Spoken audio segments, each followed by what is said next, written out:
Chananan, chananan. Is SportsCenter.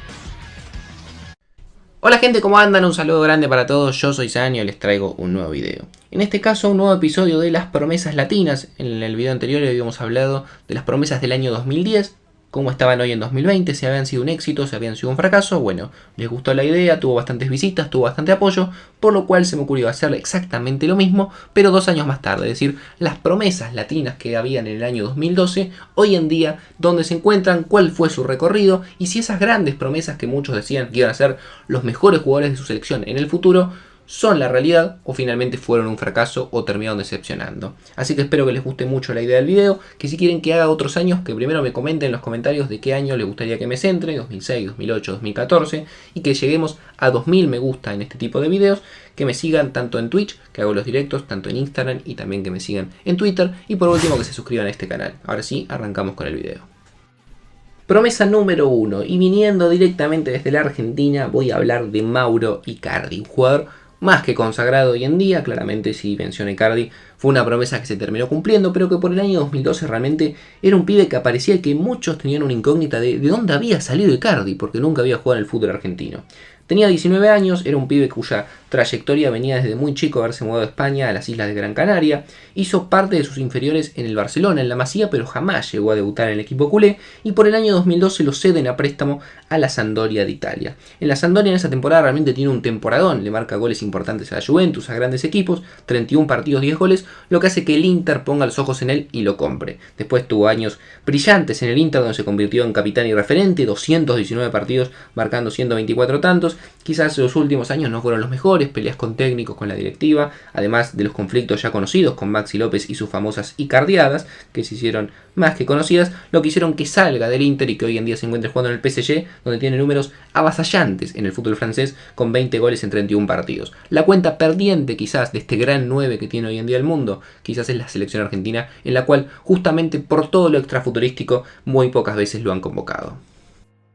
En este caso me doy el gusto de hablar de una promesa mitad paraguaya y mitad argentina, y que claramente no se cumplió todas las expectativas que se tenían depositadas en él. Me estoy hablando de Juan Manuel Iturbe, como en su momento lo apodaban por el año 2012 como el Messi paraguayo, un jugador que la empezó a romper por el sudamericano ya hace bastante tiempo, que en ese momento tenía apenas 18 años y que había empezado futbolísticamente en Cerro Porteño. Pasó por Quilmes, llegó al Porto por ese año, por el 2012, no jugó casi nada en el fútbol portugués, lo cual realmente fue un retraso importante para su nivel. Tenía un nivel muy bueno cuando era joven, con estos 18 años se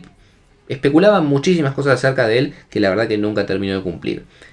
Pasó por River, por el fútbol argentino, el único paso recordado en el cual tuvo partidos, en Quilmes no jugó nada. Después iría al Hellas Verona, donde realmente tuvo, para mí, en mi forma de entender, el mejor paso de su carrera, lo cual lo llevaría a la Roma, que pagó casi 25 millones de euros, y a partir de ahí la estrella de Iturbe cada vez se fue pinchando más. Cambió de selección, dejó la selección argentina para ir a la paraguaya, pasó por el Portsmouth, pasó por Torino, por Tijuana, pasó por Pumas y hoy en día se encuentra jugando en Pachuca, pero la realidad es que ya no es el Iturbe que muchos especulaban hace 8 años que podía ser la gran nueva promesa del fútbol argentino.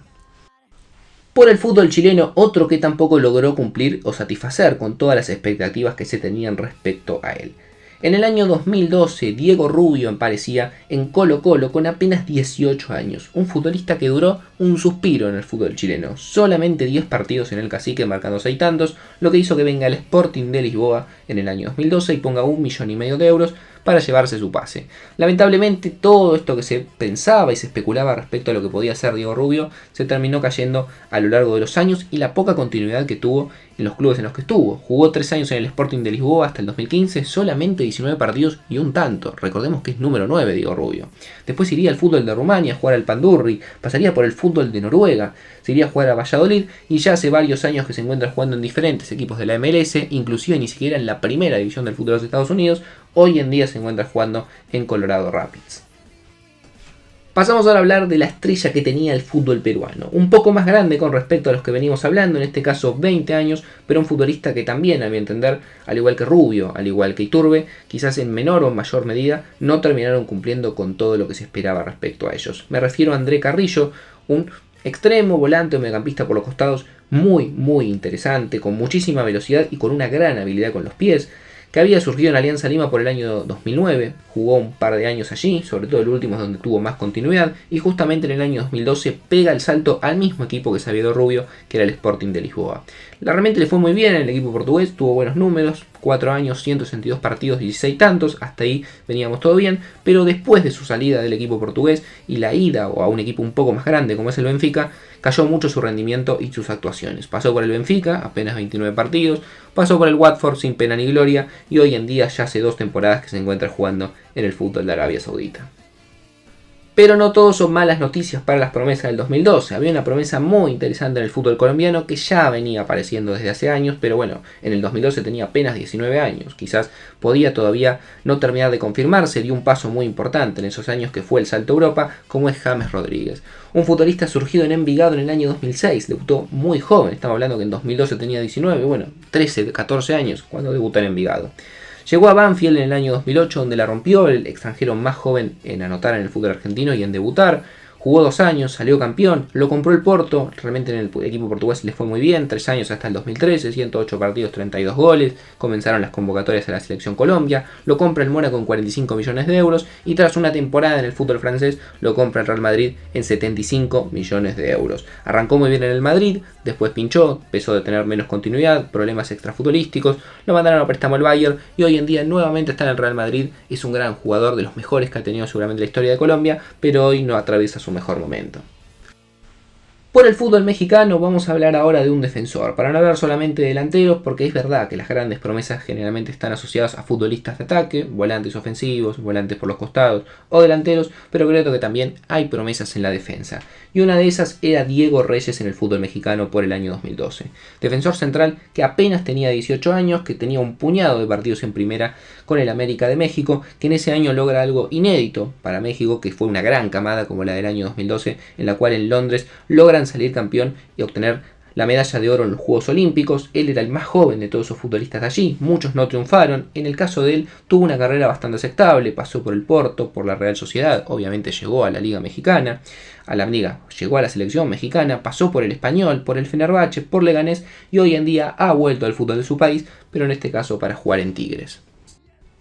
Vamos a hablar del fútbol ecuatoriano y un futbolista muy pero muy joven que aparecía en ese momento en el fútbol como una de las grandes promesas y que lamentablemente nunca terminó de explotar, al menos en el nivel que se esperaba. Su nombre es Joel Valencia, tenía apenas 16 años Joel y no estaba en el fútbol de su país, sino que había hecho las inferiores en el Zaragoza B. Jugó bastante tiempo en el Zaragoza B, apenas jugó un puñado de partidos en el Zaragoza en la primera división de España, después jugó en Atlético Malagueño, jugó en Logroñés, todo de las divisiones del ascenso del fútbol español, tuvo un paso por el fútbol de Eslovenia, también por Polonia, y desde hace un par de años se encuentra jugando en el Brentford. Si bien que sigue siendo joven, hoy en día jugando en la segunda división del fútbol inglés, claramente no se cumplió todas las expectativas que se tenían respecto a él.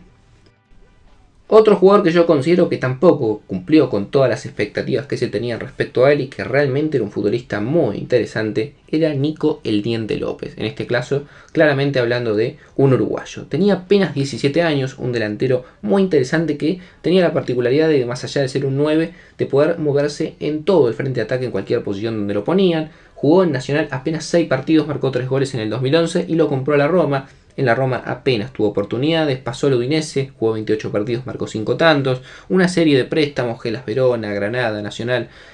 donde si bien jugó partidos nunca terminó de destacar. Después sí se iría al Inter de Brasil, donde jugaría muchos partidos, 168 marcando 40 goles, y hoy en día ya prácticamente con 26, 27 años ya no es una promesa, se encuentra jugando en Tigres de México y creo yo que si bien no tuvo una mala carrera, no fue ni de cerca lo que se esperaba respecto a él. Vamos a hablar ahora de una promesa del fútbol paraguayo, un caso similar al que hablaba antes de Joel Valencia de Ecuador, en este caso Daniel Jara Martínez, un delantero de apenas 16 años del que si hoy yo pregunto o busco acerca de la información no se sabe casi nada, pero en ese momento era una de las grandes promesas que tenía el fútbol paraguayo. Había salido de la cantera del Nacional, obviamente de Paraguay, muchos lo llamaban el nuevo Nelson Aedo Valdés, pero la realidad es que ni siquiera llegó a cumplir las expectativas en algún club porque ni siquiera jugó. Lo había comprado el Palermo, nunca llegó a debutar, después pasó por el Genoa, pasó por el Nocerina, cada vez bajando más y más la curva en cuanto a la importancia en su carrera. Se fue al fútbol de San Marino, un fútbol de 10º nivel, si lo vamos a comparar con cualquier fútbol europeo, y el último paso reconocido que hay respecto a él es en 29 de septiembre de su país y después se le ha perdido el rastro. Por último, para cerrar, otra promesa que teníamos, una brasileña en este caso, que creo que hay un denominador común en prácticamente todas las que nombré, que, o en la mayoría al menos, algunos casos excepcionales como el de James o el de Icardi, pero la gran mayoría no tuvieron quizás pésimas carreras, salvo en el caso que contaba antes de Daniel Martínez, pero ninguno terminó de saciar o completar con las expectativas que se tenían respecto a ellos. Un caso para mí así es Bernard, un volante brasileño muy interesante que tenía en Atlético Mineiro, que jugó entre el año 2011 y 2013, la gran figura de la Copa Libertadores 2013 junto con Ronaldinho, muy bajito él, pero muy hábil y muy veloz. Se fue al Shakhtar Donetsk, donde jugó 5 años en el fútbol ucraniano. Eso quizás ralentizó su avance en cuanto a expectativas europeas. Igualmente jugó bastante, ganó un montón de títulos y pegó el salto a la Premier para jugar en el Everton, donde realmente nunca ha logrado destacar y tampoco terminó llegando a la selección brasileña. Así que nada, gente, como les dije antes, queda en ustedes, como les digo en todos los videos, la verdad. Respecto a la serie, si quieren que haya más capítulos, si no va a haber diferente contenido, tenemos que llegar a 2000 me gustas y me tienen que poner en los comentarios qué año les gustaría que repasemos de las promesas. Puede ser del 2000 en adelante, 2000, 2002, 2004, pueden ser años impares, lo que quieran ustedes, 2005, me lo ponen en los comentarios y lo hacemos. Síganme en todas las redes sociales que la tienen en la descripción, Twitch sobre todo, que estemos directo todos los días, y también en Instagram y en Twitter, que subo cosas bastante seguido. Suscríbanse al canal y activen la campanita, si les pinta también se pueden unir, que me dan una mano grande, y no mucho más. Les mando un saludo grande y nos vemos mañana en otro video.